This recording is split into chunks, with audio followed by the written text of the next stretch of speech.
Hey guys, today we gonna discuss Web 3.0, what is it and why is it so important?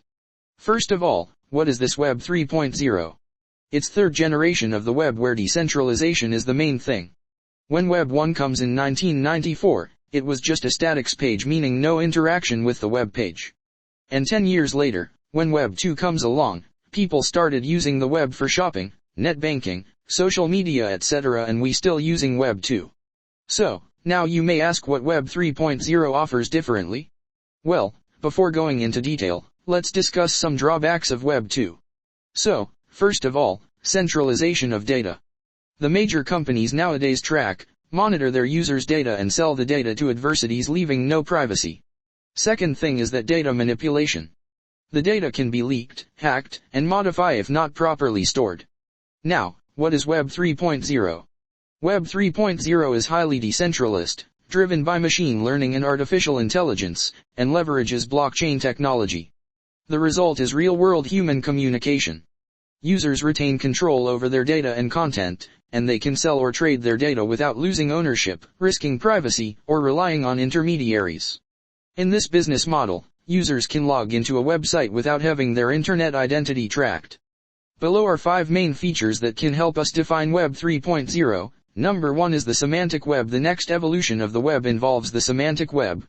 The semantic web improves the abilities of web technologies to generate, share and connect content through search and analysis by understanding the meaning of words rather than by keywords or numbers.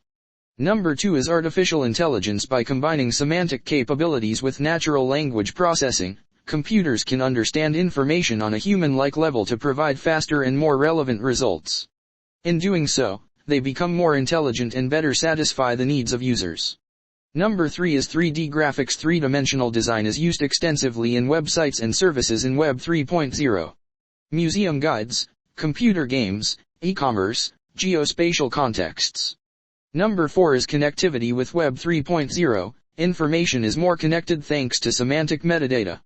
As a result, the user experience evolves into a new level of connectivity that leverages all available information.